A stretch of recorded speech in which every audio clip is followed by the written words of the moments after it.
मेरे YouTube channel गौरव global 0.22 पे मेरे सभी व्यूवर्स को प्यार भरा नमस्कार। आज हम बात कर रहे हैं माघ मेले की। माघ मेला हिंदू रीति रिवाज से और मान्यताओं के आधार पर मनाया जाता है। जिस माघ मेले का आयोजन हिंदू पंचांग के आधार पर माघ के महीने पे मनाया जाता है, जो प्रायः 14 या 15 जनवरी के आसपास से शुरू होता है और इसे प्रयागराज में बहुत ही भव्य तरीके से मनाया जाता है। और इसका आयोजन प्रशासन और शासन द्वारा, सरकार द्वारा बहुत ही अच्छे तरीके से व्यवस्थाओं के साथ किया जाता है। प्रयागराज स्थित इस माघ मेले में, जहां प्रयागराज के संगम तट को पूरे एक टेंट के नगर के रूप में बसा दिया जाता है, जहां पर करोड़ों लोगों के आने और जाने की व्यवस्था होती है। ये सभी लोग देश विदेश से आते हैं और देश के विभिन्न प्रांतों से आने वाले करोड़ों भक्तों को यहाँ पर हर सुविधा मुहैया कराई जाती है। धार्मिक अनुष्ठान के अनुसार यहाँ पर त्रिवेणी संगम में स्नान करने से लोगों के पाप और उनके कष्ट सभी हर जाते हैं और उन्हें जीवन में नई ताजगी मिलती है। परंतु आज हम इस धार्मिक मान्यता के उलट आज बात कर रहे हैं माघ मेले के अर्थशास्त्रीय महत्व के बारे में। आज चर्चा करेंगे अर्थशास्त्रीय महत्व कि अगर सरकार इस पूरे काल्पनिक और या अस्थायी नगर को बसाने में जहां हजारों करोड़ रुपये खर्च करती है, क्या उससे सरकार को किसी प्रकार का रेवेन्यू जनरेट होता है या नहीं। तो बता दूं कि इससे जहां सरकार हजारों करोड़ रुपए खर्च करती है, वहीं उससे कई गुना ज़्यादा उसका रेवेन्यू जनरेट होता है, जो प्रत्यक्ष और परोक्ष दोनों ही रूप से होता है। उदाहरण के तौर पे अगर देश विदेश से आने वाले लोग अगर यहाँ पर पहुँचते हैं तो वह 3 साधनों से आते हैं, चाहे वो एयर से टिकट से आएंगे, ट्रेन से आएंगे, बस से आएंगे, अपने साधन से आएंगे।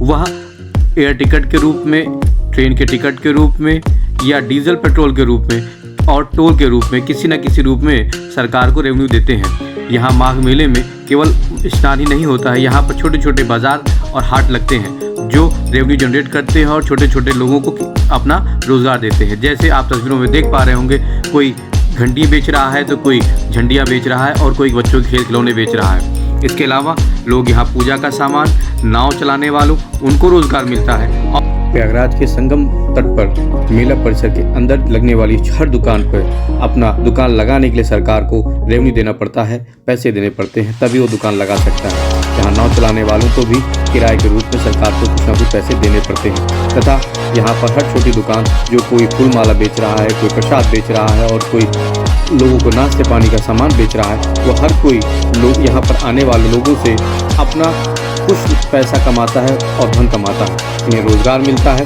और इनका रोज़गार लोगों की सुविधा का भी सबक बनता है और इनको रोज़गार मिलता है, ऐसा बताया जाता है। जहाँ मैंने लोगों से बातचीत की तो पता चला कि 1 महीने के चलने वाले इस माघ मेले में लोगों की इतनी आमदनी हो जाती है कि वो जितना 6 महीने में नहीं कर पाते हैं। यहाँ हर छोटी छोटी दुकानदार यहाँ अपनी सामान बेच रहा होता है, उसके लिए उसे प्रशासन से परमिशन लेनी होती है और छोटे टोकन के रूप में छोटा अमाउंट देना होता है। इसके साथ ही यहाँ पर आने वाले लोगों के लिए रुकने व्यवस्था के लिए जो तैनात और पंडाल लगाए जाते हैं, उनसे भी किराए के रूप में छोटी राशि ली जाती है। मगर यहाँ आने वालों की संख्या इतनी ज़्यादा होती है कि वह संख्या जब उसे आप गुणा करेंगे तो आपको एक बड़ी रकम नज़र आती है, जो इस क्षेत्र में ही खर्च होती है। यहाँ प्रयागराज में विदेशी और देशी लोग आते हैं जब पूरे भारतवर्ष से, तो वह होटल इंडस्ट्री में भी पैसा खर्च करते हैं और उनके द्वारा खर्च किया गया पैसा यहाँ के लोगों की आमदनी का जरिया बनता है। यहाँ मेला परिसर के किनारे किनारे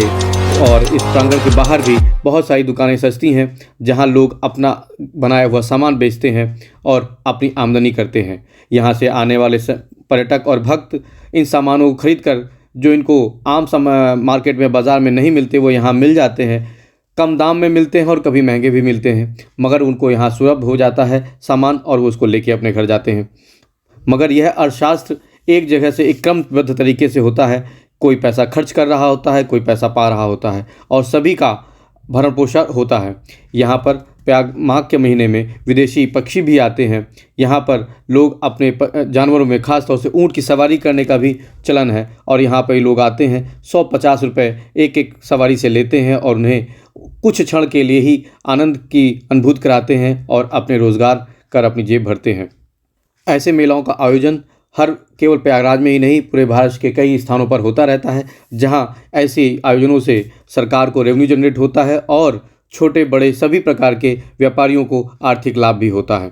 और ऐसे आर्थिक लाभ अर्थव्यवस्था के लिए बहुत ही महत्वपूर्ण होते हैं। इनसे अर्थव्यवस्था में एक नया ऊर्जा आती है और एक आपके पास जब पैसा आता है तो आप पैसे को खर्च करते हैं और यह पैसे का चक्र जब तक चलता रहता है, लोगों के घरों के चूल्हे जलते रहते हैं और उनके घर के चूल्हे जलते हैं, उनका परिवार पलता है और आपके द्वारा खर्च किया गया पैसा हर एक दूसरे व्यक्ति के पास जाता है और वह व्यक्ति दूसरे व्यक्ति को पैसा देता है, जिसमें छोटे छोटे ऑटो वाले से लेकर और कई कंपनियां यहाँ ऐसी आ जाती हैं जो अपने प्रमोशन भी करती हैं और लोगों को सामान देती हैं।